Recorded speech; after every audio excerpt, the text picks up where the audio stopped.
There's a lot I want to show you about being consistent and being productive. And so today, while I'm in New York City, in my friend's office, he's a physician, and I asked him if I could commandeer a small office so that I could make a video for the people that I am trying to communicate with who are in jails and prisons across America. It's just so important for me to communicate this message every day to people inside so that they understand that regardless of what's going on around them, they could always be productive and working toward a better future. Now, I left California last week. I think it was on Tuesday morning. Today is actually Sunday, but I missed a few days making videos, so I'm still playing catch up. But as you can see, I don't have access to all of the tools and the technologies that I have in my home studio, but that doesn't keep me from being productive. In fact, today I am going to show you kind of how I measure progress and why I measure progress in this way. What you're going to see here as I move myself off the screen is a document that I create to track all of the videos that I'm making. So back in January, you can see I can make this a little bit smaller, but this is a document that I use, and you can look at the date. So I made this commitment to start making videos daily on the 1st of January. Now, a lot of people, will set New Year's resolutions or stating what they're going to try to achieve throughout the year, and so they set these New Year's resolutions. But generally, by the 5th day or the 7th day, they've kind of fallen off, and the New Year's resolutions have gone to the wayside. But that's not the path that will lead to success. At least that's not what I have found. What we have to do is be consistent and deliberate about striving to achieve our objectives. And so you see here how I record each one, and then I create this record of what I am doing, where I create not only the date that I made the video, here I create the URL, here I create the title, here I create a little description of what I was talking about that day. And you can see that I did that all the way through. If you can follow along here, I don't know how much you're able to see, but you see that every day this just goes through. And now we're in February, and so I am striving to make sure that I have one every day for February. And the reason I'm doing this is because I've got to package these and put them inside of jails and prisons, because I never want to ask anybody to do anything that I didn't do while I was in prison and that I'm not still doing while I'm out here. Some of you who have been following along in the program know that last week at this time or so I was in Silicon Valley filming a television commercial, and today I'm going to show you that television commercial and the draft of that television commercial before it goes on the air. So this should be coming on the air, I would say, sometime toward the end of this month or next month. I'm going to be quiet now and just kind of let you watch this 60-minute. Are you a business owner? 60-minute commercial. So let me back up. See if I can turn the volume up just in case you need to hear the volume. I can go that at the top of my screen, move it over a little bit, and let you listen to the show, to the commercial. Are you a business owner? If you've built a great company, you want to protect it. How? Minimize exposure to government investigations. I am Michael Santos. A government investigation cost me millions. I learned hard and expensive lessons about what the government could do to honest people. That's why I launched Compliance Mitigation. Everyone on our team has gone through an investigation. If the government targets you, agents will be deeply vested in bringing your company down, seizing your assets, and potentially locking you in prison. Don't let an investigation cripple your personal and professional life. Every person that interacts with consumers is vulnerable to injunctions, asset freezes, loss of licenses, or charges for white-collar crimes. Bigger government will bring more investigations. Is your company ready? Are you ready? Learn steps you can take to protect your company and your liberty. We are Compliance Mitigation. We did the time so you won't have to. Now, I love that line. We did the time so you won't have to. And that's a fact. I mean, you can look at our the website that I've built, and I've showed it many times before, but I can show it to you again right now. If you look at our website, you will see that we've got quite a few contributors, all of whom went through a government investigation, and many of whom also served time in federal prison. So frequently what I will do is interview these people and tell their story and hopefully give them income opportunities so they can work with us. This is Larry is a graduate of Columbia Law School, and he's a very close partner of mine. I work with him quite frequently in developing all of this content that we're striving to create for one purpose, and that's to lessen the number of people who go into the criminal justice system blindly by not knowing what they're doing. And so I've launched this new venture here that has all types of content to try and teach people about government investigations and what they really need to know to avoid getting into trouble with the law. And if you look at my work today, what I've been doing since I've been here is just doing a tremendous amount of research. In fact, this is an example of a deferred prosecution agreement here. So I will read all of this documentation and use that to create coursework that I can use to teach other people. In fact, on the website itself, you'll see I have this case study library where we're featuring all types of information here. And I'm surprised there's only 23. I've got to catch up with our technology department to see about getting more of these published, because I write them all the time, every day. But in order to write them, I've got to do all types of research. Here's research on what U.S. attorneys are writing about the Department of Justice's practice with regard to how they determine on when they're going to indict a corporation.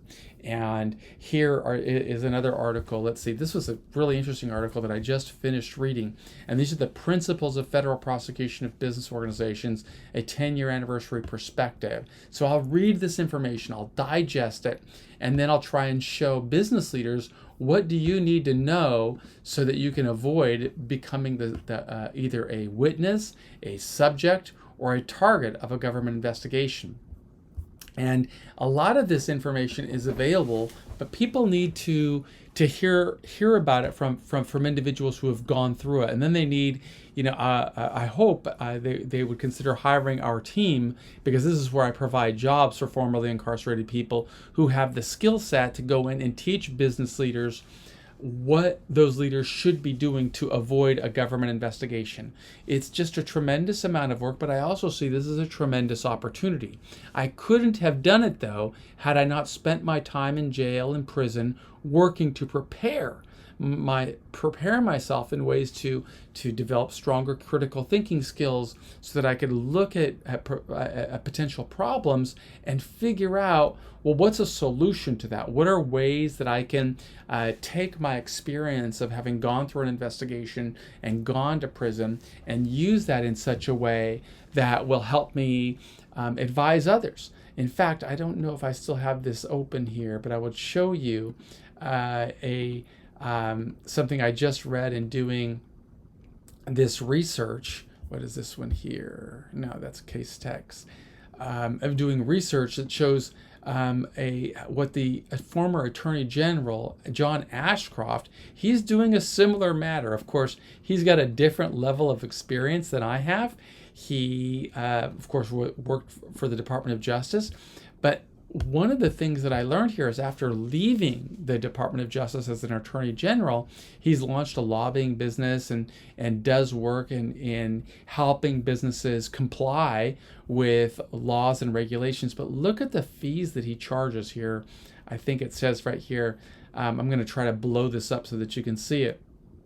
But he's was hired as an independent monitor for the Zimmer Corporation. They make medical devices. And that company was under investigation by the U.S. attorneys in New Jersey, and they negotiated a settlement that Zimmer gets to avoid a criminal prosecution and in exchange participate in what's called a deferred prosecution agreement. But one of the things that they had to do was hire John Ashcroft to monitor their compliance, and look at the fee that he charged. Mr. Ashcroft came under great criticism for potential conflict of interest, especially when it was discovered that Mr. Ashcroft had received $28 million from Zimmer for an 18-month investigation, an 18-month independent monitoring contract. 18 months, $28 million. I mean, there's just this like cycle of money that comes from people who work in Washington, D.C. and then go into the private sector.